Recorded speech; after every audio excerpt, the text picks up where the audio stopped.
Olá, meus amigos e irmãos, agradeço a paz do Senhor Jesus. O grande conflito, a perseguição à palavra de Deus.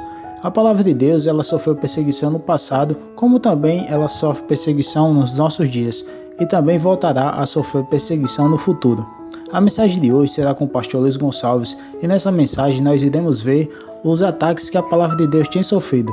Por isso quero te convidar a assistir esse vídeo até o final, para que você possa estar fazendo um bom uso da palavra de Deus, para que você possa não somente atacar as forças do inimigo, como também aprender a se defender delas. Se você é novo por aqui e ainda não é inscrito no canal, quero te convidar a se inscrever no canal. E se você gosta desse tipo de conteúdo, então peço que você deixe o seu like no vídeo e também compartilhe essa mensagem com mais pessoas. Fazendo isso, você estará ajudando esse ministério a crescer cada vez mais. Que Jesus te abençoe e te guarde, e fica agora com o vídeo.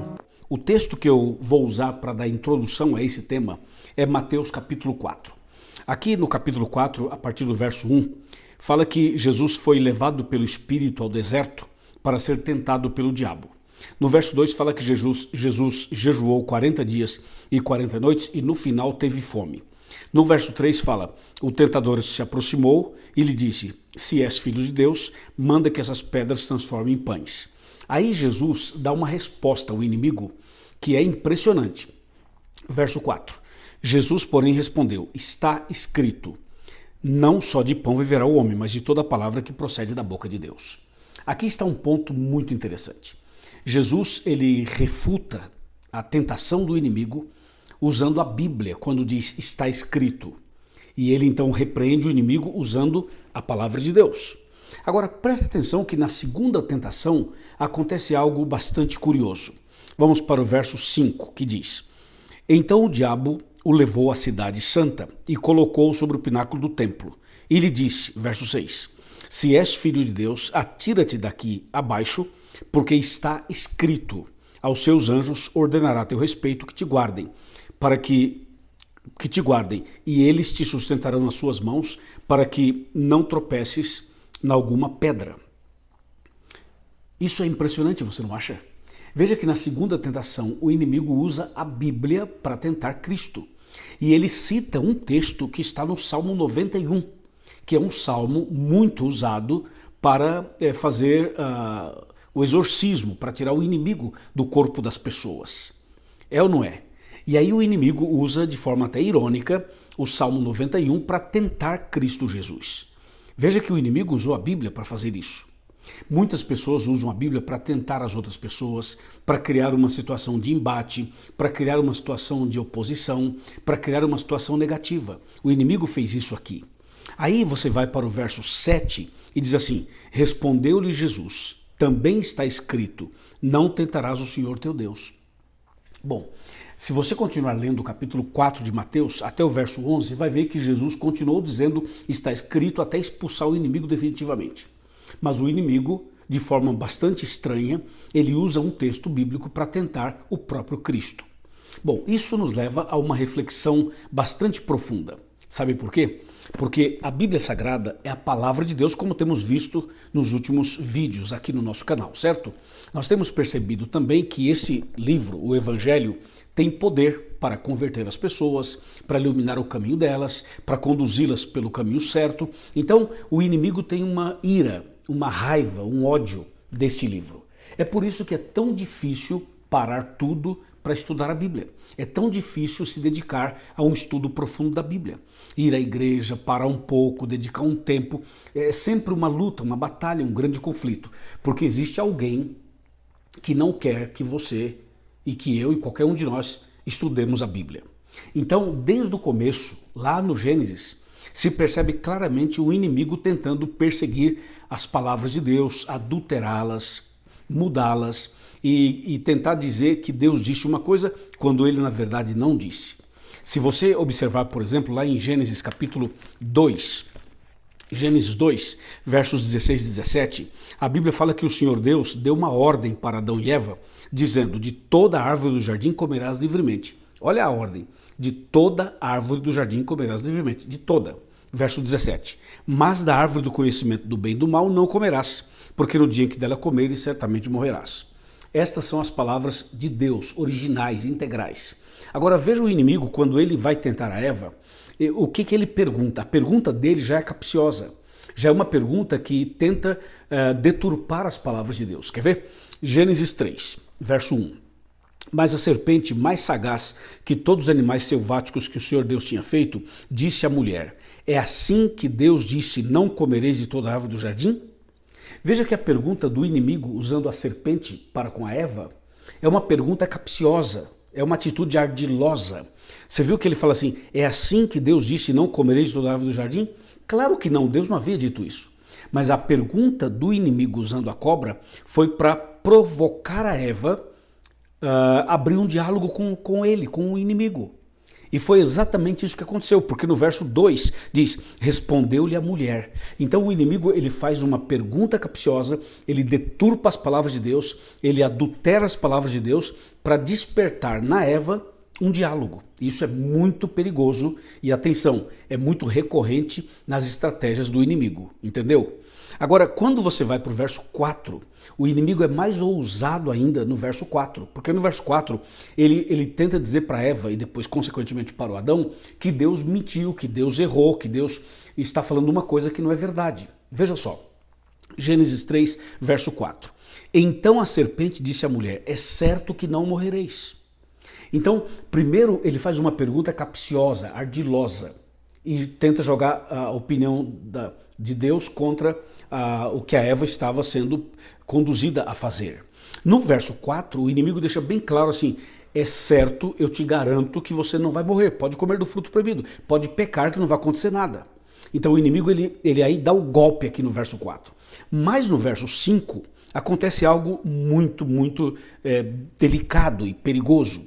Olha só, porque Deus sabe que no dia em que desse fruto comerdes, se vos abrirão os olhos, e como Deus sereis conhecedores do bem e do mal. No verso 5, o inimigo passa para Eva o sonho do coração dele, que está lá em Isaías 14, de 12 a 14. Ele fala assim, sabe Eva, por que Deus não quer que você coma? Porque Deus sabe que se você comer desse fruto, os seus olhos irão se abrir e você vai ser como Deus, sabendo o bem e o mal. Então ele joga essa semente no coração da Eva, para que a Eva possa então desejar ser igual a Deus. Então, esse capítulo 3 é uma sequência, uma sucessão de armadilhas para levar a nossa primeira mãe, o nosso primeiro pai, ao pecado. E de fato, conseguiu, o homem pecou. E veja que a entrada do pecado passa por uma adulteração da palavra de Deus, por uma deturpação do que Deus estava dizendo, e de uma maneira bastante perspicaz e sagaz, como diz o texto, o inimigo então inverte as coisas e leva o Adão e a Eva ao pecado, pecado esse que nos custa caríssimo até hoje e que fez com que Cristo morresse na cruz para nos salvar. Agora tem mais. Veja que aqui há uma deturpação clara da palavra de Deus. Quando você vai para Apocalipse, no capítulo 22, olha o que acontece em Apocalipse 22, versos 18 e 19. Diz assim, eu a todo aquele que ouve as palavras da profecia deste livro, testifico. Se alguém lhes fizer qualquer acréscimo, Deus lhe acrescentará os flagelos escritos nesse livro. E se alguém tirar qualquer coisa das palavras do livro desta profecia, Deus tirará a sua parte da árvore da vida e da cidade santa e das coisas que se acham escritas neste livro. Veja que o Apocalipse é muito claro, direto. Fala assim, não se pode acrescentar nada e não se pode tirar nada. E lá em Gênesis você vê o inimigo fazendo exatamente isso. E atenção, quando você vai analisando a Bíblia na história, a palavra de Deus na história, você vai perceber que sempre houve uma tentativa de deturpar as palavras de Deus. E até hoje você vai ver por aí pregadores, pessoas até famosas, usando textos da Bíblia fora do contexto e tentando passar uma mensagem que Deus nunca passou, que Deus nunca ensinou, e tentam defender uma ideia que Deus nunca defendeu. Por isso tem que tomar muito cuidado, abrir os olhos, ficar na Bíblia e não achar que você sabe mais do que a Bíblia e de que um teólogo, um PhD ou um doutor em teologia sabe mais do que a Bíblia. E muitas pessoas às vezes acham que alguém muito inteligente, alguém bom em filosofia, alguém bom em argumentação, muitas vezes tem uma opinião que está além da Bíblia. E tem gente que fala assim, não, mas fulano de tal disse isso. Não me interessa o que fulano de tal disse. O que me interessa é o que Deus diz aqui na sua palavra. Isso sim tem valor para mim e para você. Amém? E tem mais. Observe, quando a gente vai para a Idade Média, por exemplo, especialmente o período do ano 538, a 1798 depois de Cristo, os 1260 anos de Idade Média, Idade Escura, etc., conforme o próprio Apocalipse 12, 6 menciona, e também Apocalipse 13, versos 4 e 5 menciona, e Daniel 7, 25 e Daniel 8, verso 12, esses são textos que falam do mesmo período. Ou seja, a igreja seria perseguida e ela fugiria para o deserto. O inimigo estaria irado contra os que guardam os mandamentos de Deus e tem o testemunho de Jesus. Apocalipse 12, 17. Então, essa perseguição que houve na Idade Média foi uma perseguição terrível, onde misturava política com religião, religião com política. E a Bíblia foi queimada, foi rejeitada, foi pisada. A tentativa do inimigo era acabar com a Bíblia. Mas isso é impossível, porque é a palavra de Deus e Deus é quem dita as regras, não é o inimigo. Mas que a Bíblia sofreu uma terrível perseguição, sofreu. E se você vai para Apocalipse capítulo 11, e você analisa, não é o caso da nossa mensagem de hoje, mas se você vai para Apocalipse 11, do verso 3 em diante, fala sobre as duas testemunhas. Essas duas testemunhas vestidas de pano de saco são o Velho e o Novo Testamento.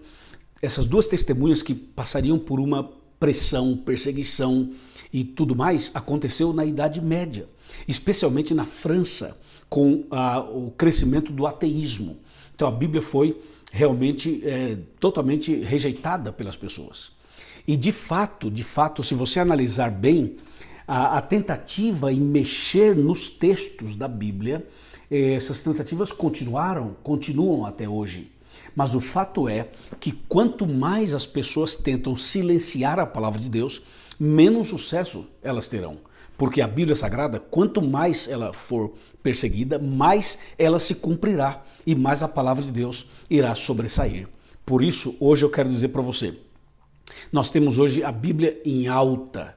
As sociedades bíblicas, as editoras no mundo inteiro produzem centenas, milhares, milhões de Bíblias no mundo inteiro. Hoje nós temos a Bíblia traduzida nas principais línguas e dialetos do mundo. Hoje é o livro mais vendido, mais lido. Todo mundo, força de expressão, né? Quase todo mundo tem um exemplar em casa. E com certeza absoluta, esse livro, se é odiado pelo inimigo, é porque tem bênçãos nele para você e para mim. Atenção! Hoje a estratégia não é queimar a Bíblia. Hoje a estratégia não é perseguir o livro em si diretamente como no passado. A estratégia hoje é usar o texto fora do contexto. Essa é a estratégia hoje. Por isso tem que tomar muito cuidado. Essa quantidade enorme de denominações, essa quantidade enorme de religiões revelam exatamente isso. São pessoas que leem o mesmo texto e têm uma interpretação particular. E por isso que nós precisamos estudar a Bíblia corretamente, o seu texto dentro do seu contexto. É assim que Deus espera de cada um de nós. Lâmpada para os meus pés é a tua palavra e luz para os meus caminhos. Guarde a palavra do coração para não pecar contra Deus. Sejamos fiéis a Deus conforme a sua palavra para não andarmos por caminhos tortuosos. Seguir a Bíblia, obedecer o que está escrito nela, é construir a casa na rocha e não na areia. Entendeu? Vamos nos manter firmes na palavra de Deus, vamos nos manter firmes nos princípios da palavra de Deus e guardá-la no coração. É isso aí, porque em breve a porta da graça vai se fechar e aí já não haverá mais oportunidades de salvação. O tempo é agora, a chance é agora, o dia é hoje e a decisão é agora. Que assim seja com você e comigo também. Se você gostou do vídeo, não se esqueça de se inscrever no canal, deixar seu like e também compartilhar o vídeo. Que Jesus te abençoe e até a próxima.